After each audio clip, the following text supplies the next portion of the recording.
Welcome to Newcastle Family History Society podcasts. The Newcastle Family History Society, located on Awabakal land in Newcastle, New South Wales, Australia, provides support for those interested in family history. Our series of notable Novocastrians continues with this audio extract from the Society's June 2024 presentation by member Julie Keating on architect Frederick Menkens. If you wander through the streets of Newcastle, and indeed further afield to the suburbs and into the Hunter Valley, you will pass by historic and notable buildings. Many are the work of Frederick Menkens. Julie takes us on a virtual journey and gives us some insight into the man, his life and his creative prowess. I'd like to welcome Julie and thank her for coming along this afternoon to share her knowledge about Frederick Menkens, who was an architect in Newcastle and also designed buildings in quite a few other places in the Hunter Valley. Now, not being a native Newcastle girl myself, when Julie suggested that she would like to do this talk for us, I thought to myself, who's that? So I did a fair bit of research and found what an amazing collection of buildings Frederick Menkens has designed for our city. And I'm not afraid to say that I was totally ignorant of him. That's what I love about coming to these meetings myself. I find out so much information about Newcastle, our family history, our local history. You go away from the meeting knowing so much more. So Julie, welcome, and I'll hand over to you. Frederick Menkens is so important in our architectural heritage. He was perhaps the most important architect in Newcastle from about 1880 to the turn of the century. Now, I'm not an architect, so basically I cannot assess him from an architectural point of view. This is an assessment basically from a historical point of view. Frederick Menkens, born 1854 to 1910, and perhaps you can figure out from his name, he's German. Now, there's a great book called The Early Architects of the Hunter Region, and this is two comments. Frederick Menkens was the only early Newcastle architect to have had full-time architectural training. Others sometimes were articled as students to already practising architects for 4 or 5 years after school education, or worked as builders. So Menkens actually studied building and architecture for a considerably longer period. And another quote, German-born Frederick Menkens is the most significant of the architects working in Newcastle for 20 years from the 1880s, and many of his buildings still contribute to the townscape of Newcastle. He was born in northeastern Germany. Now, his father was in the trade. His father was a master mason, and he was respected. He had very good drawing skills and practical skills. And in 19th century Germany, there were two branches of architectural training, the academic and the practical. So basically the environment in Europe was very different to the environment in Australia. Being a penal settlement, there obviously wasn't the educational facilities, but of course over in Europe things were different. Now, he studied for over 9 years. The employment prospects were limited. It was a time of political instability in Europe. Now, Frederick was a pacifist, and it was not a good time to be a pacifist. So he realised he would have to do military service, so he decided to leave his home country. And adding to the mix, Menkens and his father didn't get on. And so in 1876, he arrived in Adelaide after a 3-month voyage from London. Now, you have to feel for him because basically he had a difficult and lonely life in Australia. He had limited English, no money, no friends, but he was dedicated to architecture. He did some work in the Colonial Architect's Office in Adelaide, but decided to move to Melbourne. Unfortunately, luck wasn't on his side because there was little work there. He travelled to a number of towns, including Sandhurst and Echuca in Victoria, Sydney, Maitland, and eventually to Newcastle. And for most of his time in Newcastle, he lived at the Great Northern Hotel, which was close to his office and building sites. Of course, that proved to be a bit of an issue. He died of cirrhosis of the liver. Fortunately, when he arrived in Newcastle, that was a period of rapid growth. And according to NAG's Almanac, the great commercial and social strides made by Newcastle during the past few years is almost unparalleled in the history of towns or cities in the Southern Hemisphere. Now, that basically was because of the expansion of the coal industry in the area. Mines were opening, mines were going to the coal fields, so very important as a growth period. In 1882, there were 31,000 people in Newcastle. About 8 years later, it had jumped to 49,000, so huge expansion. Coal was the main export, but wool also increased in importance. The main reason for that was, previously the arrangement was everything had to go to Sydney and then go elsewhere. Stuff wasn't allowed to come to Newcastle. But fortunately that arrangement changed so that the north and northwestern districts, they could then send their produce to Newcastle instead of going to Sydney and back up to Newcastle and elsewhere. And of course there are a lot of industries that was being set up, and of course the railway expanded as well. So that was a huge impetus to growth.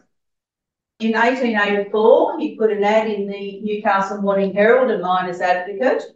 Basically, he set out his qualifications and he had a number of referees. He's got the Attorney General, he's got the Right Reverend James Murray, the Bishop of Maitland, the Catholic Bishop of Maitland.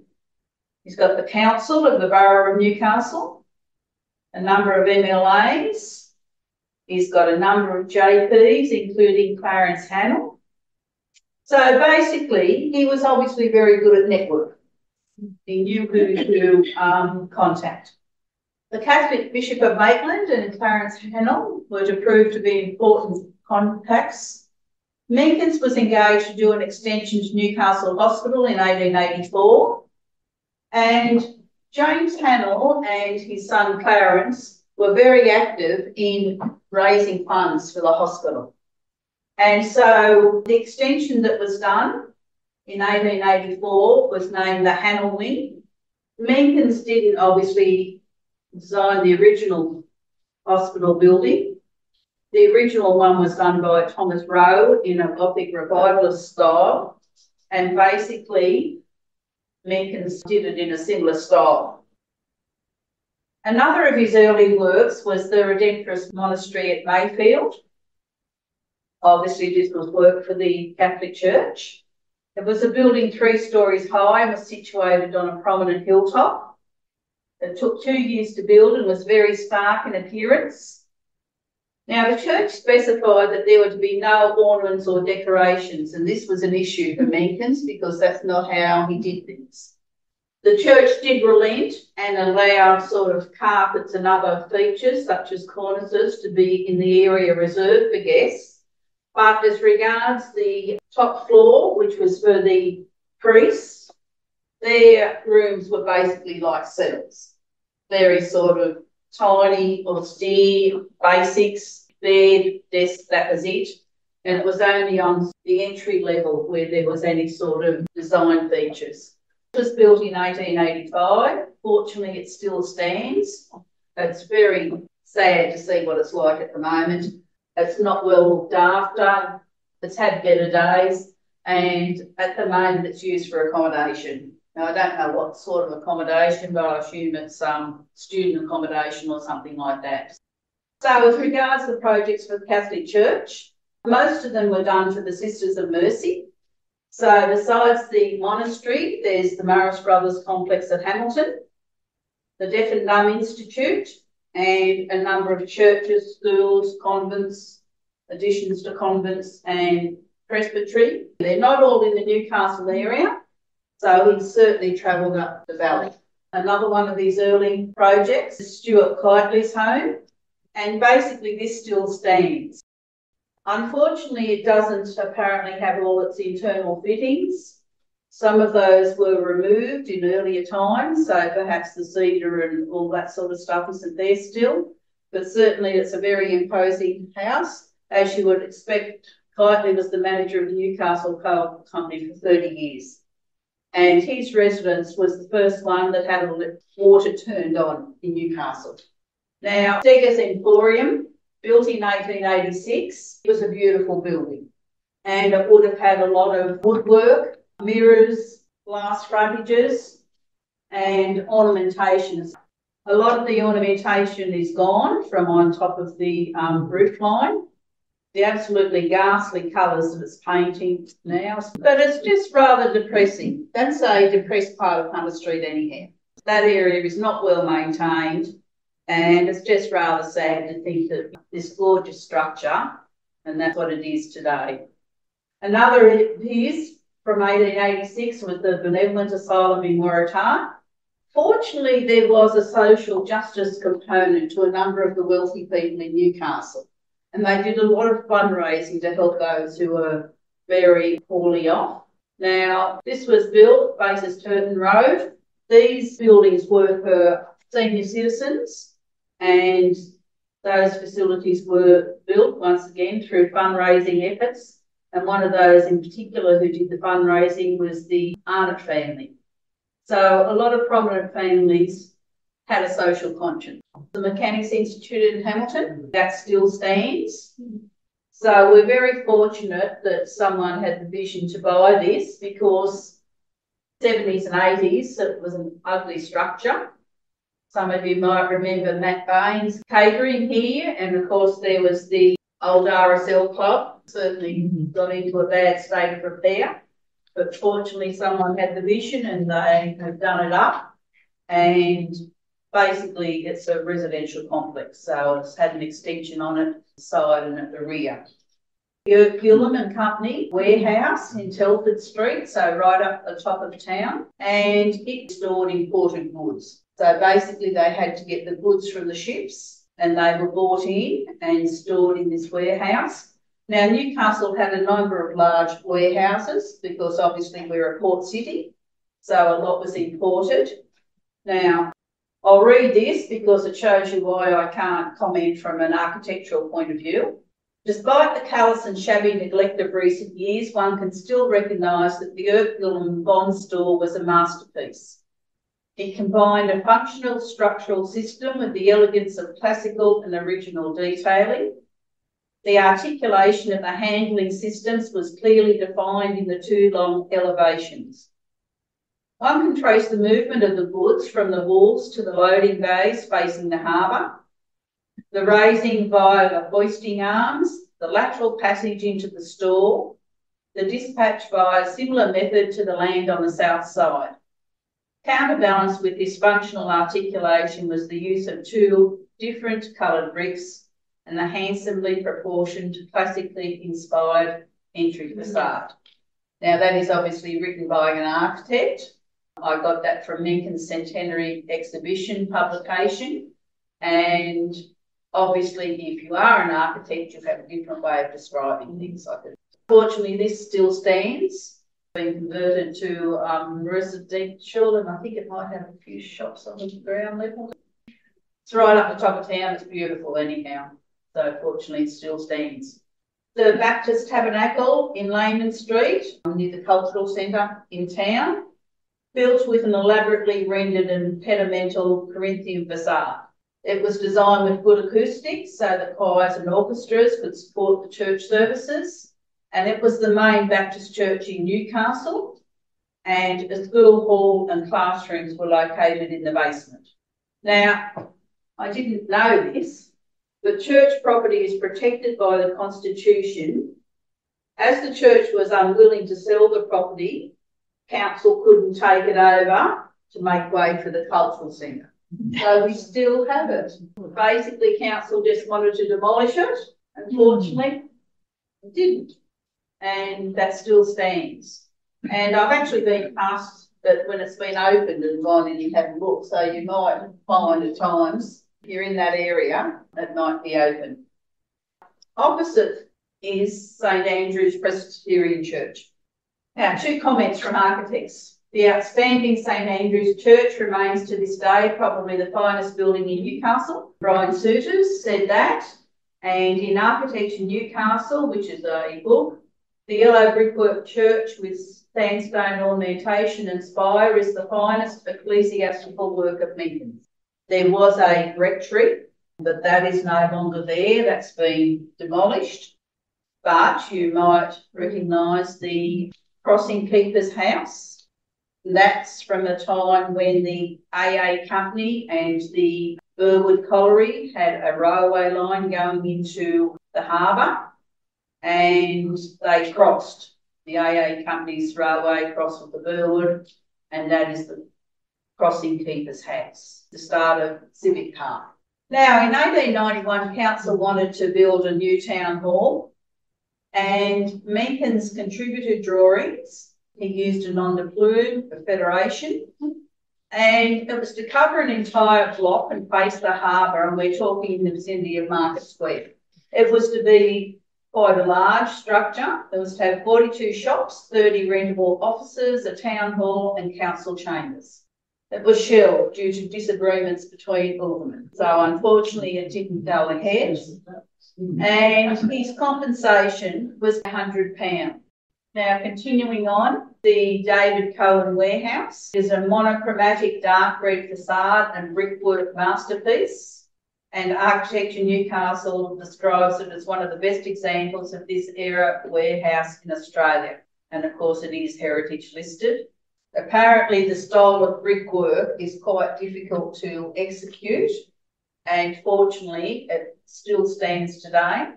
So the facade is being preserved, and a parking station operates from the structure. So that's important. Disappointed with the outcome of the Town Hall project, Menkens designed his masterpiece, built for Joseph Wood, the wine and spirit merchant who had the Castlemaine Brewery. Wood's chambers provided offices and an auction room. And one of the newspaper reports stated it was a build of great power and not surpassed in the colony. And it's got a Baroque facade. It's described as having an undulating moving out as well as up. The facade is enriched with heads of Atlas and Hercules, Comus with her globe, grimacing monsters and delicate princesses. The organic structure is again accentuated by the fan-like vault of the oriel windows.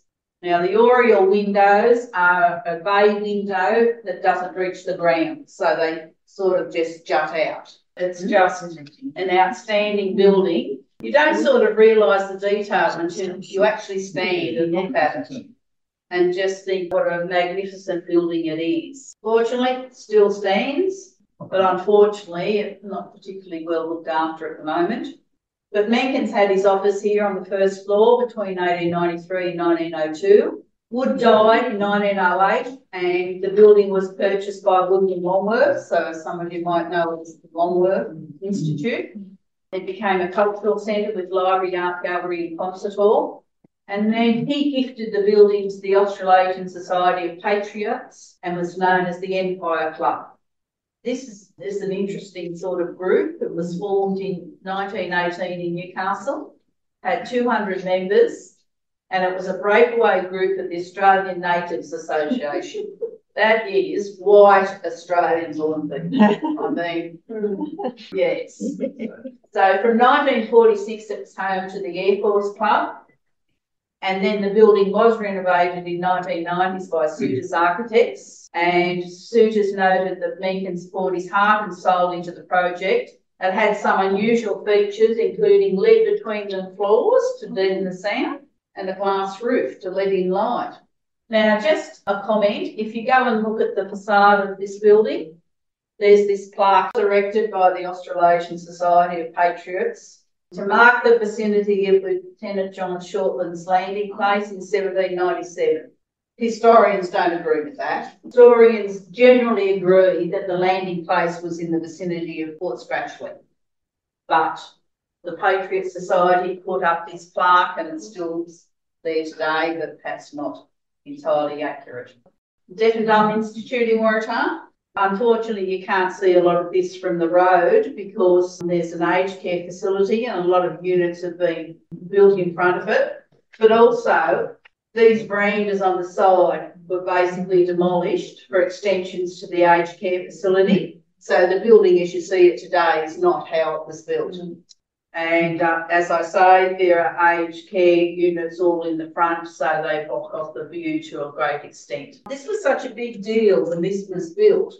Basically, deaf and dumb people came here throughout the country. And that was because they could get here because there was a railway station at Waratah. So they were able to travel by rail to get here. And so that's why, as I say, it was such a big deal for the education of the deaf and dumb at this point in time. Menkens also designed some houses, and one of them is Lance Villa. It was designed in 1890, and we're talking Church Street. If you go along Church Street, you'll see this. It's 2 stories at the back, 3 or 4 at the rear, and basically extensive views out over the harbour. Absolutely beautiful location. Wallsend Hospital was designed by Menkens in 1892. This was basically for the miners initially. Unfortunately, when they went to extend it, they found the foundations wouldn't take another floor. So they actually demolished the building, so it no longer stands. The Mercy Convent at Singleton, 1892. If anyone has had the opportunity to go inside that, perhaps one of the most outstanding features is the chapel. You go into the chapel and the seats aren't in the traditional way of facing the altar, but they're on the sides, and so the nuns would have looked at each other rather than looking at the altar. It's a beautiful chapel, and there are various paintings and things like that. And if they have an open day, it's worthwhile having a look at. So once again, we've got the Catholic collection. Now, this is a side view of Jesmond House. Menkens designed Jesmond House. They designed this rear section. So basically that was servants' quarters and the kitchen. If you're not familiar with where this is, we've got Barker Street here, Ordnance Street there, and a lot of people from an historical point of view would regard this as being one of the houses in Newcastle. It was last sold in 2008 for $7 million, but allowing for inflation, it's probably worth about 11 or 12, but I imagine it could even get more than that. This here is now a residence, but originally it was a single-storey building, and that was the coach house, the Jesmond House. This is the Boltons. These are a bit out of the way. They were constructed for a Mrs. Bode who lived in the rear property facing Church Street. So if you go along Church Street near Menkens Lane, if you walk down past that, you come to these 4 weatherboard houses. She had 4 daughters, so she built each daughter a house. And when you go there, you walk down the laneway, Menkens Lane, before coming to these houses. You're near the first shaft that was sunk by the AA company. So very historic area. It's just quaint just seeing these 4 weatherboard houses for the 4 daughters. Cohen's Warehouse, Scott Street, and the intersection of Market Street. Now, the reason this gained prominence was unfortunately it caught fire. And I think that that must be a horrible thing for an architect, someone who's put a lot of effort and time, etc., into a building to have it turn out like that. It was a warehouse, and at the time, these warehouses stored all sorts of things, some of them volatile, and unfortunately there'd been a number of fires in warehouses. So most of the heat came from the first floor, where they stored paints, oils and ironmongery. And then the northern wall fell onto Scott Street and, of course, the railway line. So they had to stop all the rail and tram services. Now, the cost of the fire was estimated to be £250,000, and Maitland Mercury described it as being the most disastrous fire in the history of this city. There have in the past been fires in this city that have covered a larger area and have been somewhat grander when regarded merely as spectacles, but the outbreak of this morning easily surpasses them all in point of damage done. And basically, Menkens designed another warehouse to replace that one. The replacement warehouse still stands today, and there was enormous demand for warehousing facilities at this point in time. So in 1907, Menkens put another notice in the paper to say that he has a partner, F. Castleton, and the business was carried on under the name of Menkens and Castleton. Another private home that Menkens designed. This was a design for John Hall. He was an importer. This is in Barker Street, which is in the same street as Jesmond House. A feature of it was the extensive woodwork on the verandas and the outside of the house. A very, very substantial residence. Today, they've enclosed the front veranda, so you can't see the wood detailing. You can see a bit of it at the side, which is opened. So, substantial residence that's high up, had extensive views. This family, the son, R. Hall, he continued on the family business, had warehouses and another one to go up in flames. The replacement building in Scott Street, and some of you would have remembered Rundles. Basically, this warehouse was designed by Menkens in 1899 and it replaced the burnt out R. Hall and Sons structure. It was converted to apartments in 1998 and it has a display of Menkens memorabilia inside. So it's actually called Menkens Apartments. So his legacy still lives on in that building. It's noted that the meticulous attention to detail, which is so apparent in his buildings, is also revealed in his actions, character and appearance. One could hardly imagine a more perfect picture of a gentleman than the photograph of Menkens and his dog. The silk top hat, the elegant pince nez, the tailored coat, the waistcoat and gold chain and the goatee beard, tapered to punctuate the fine-featured visage, all combined to produce an air of quiet perfection, touched with gentle humour. Now, as regards Menkens the person, he was stubborn, dedicated and a hard worker. He believed that success could only be achieved by energy, perseverance, punctuality and sincerity. He had a high standard of moral ethics. He was against the war and placed importance on his reputation. Meticulous attention to detail shown in his drawings. On building sites, he would show bricklayers how he wanted bricks laid and would check measurements on site. So he was very hands-on. He wanted things done a certain way. Apparently, he was just merciless as regards the contractors. Whilst doing extensions to Jesmond House, Menkens accused Harry Kingsbury, an electrical contractor, of substituting an inferior metal for the lightning rods. Menkens was sued, lost the case, was fined 40 shillings and elected to go to jail for a year. So, he had principles. Now, it was noted in the newspaper, although combative when roused, Mr. Menkens was essentially a peaceful man, and in his work, the good workman, the good honest contractor was held by him in honour. But let a man once do deliberately bad work and his fate as a workman or contractor was sealed. He used to say that in his profession, above all, complete confidence in my workers is my only hope of good work. Mr. Menkens was a lifelong student and of late years spent most of his lecture time amongst his books and papers. So he had high standards, which was fine because he was a designer. He had an image of what he wanted to do and he expected the work to be carried out very well. The paper also noted that he was a man of grit. He went to Darlinghurst Jail rather than pay damages in a libel case while protecting his client's interests. He remained in jail for 12 months, although he could have released himself any day by payment of the amount. Numbers of his friends offered to pay it, but he steadily refused on principle. He served 12 months, sequestrated his estate, satisfied all his creditors but one, and came back to his work in Newcastle, where he made a competency in the succeeding years. So he was prepared to remain in jail 12 months to prove a point. So the main sources that I've got that information from is Architect in Newcastle, the booklet from Menkens Centenary Exhibition, and the book by Les Rudman, Early Architects of the Hunter, and I acknowledge the photographs from Newcastle Regional Library and the University of Newcastle Living Histories. So when I researched him, I just thought what a tremendous character he was.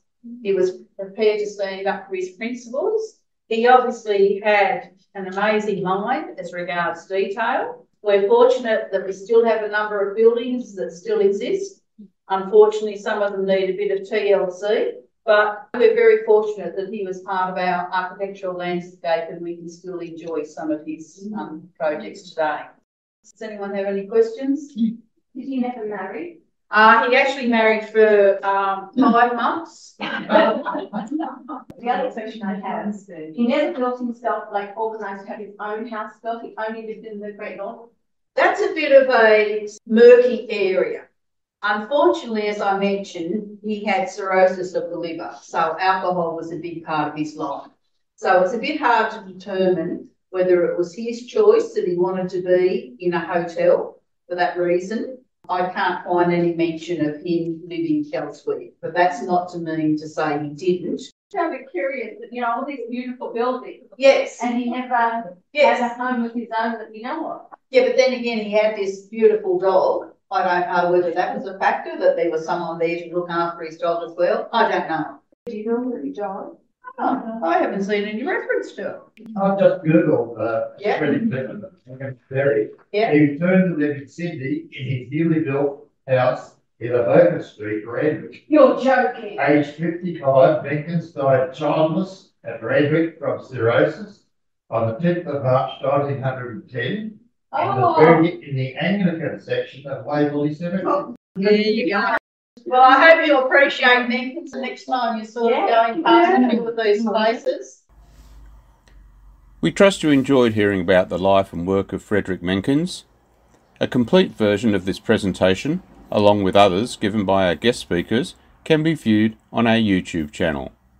Thanks again for listening to Newcastle Family History Society podcasts.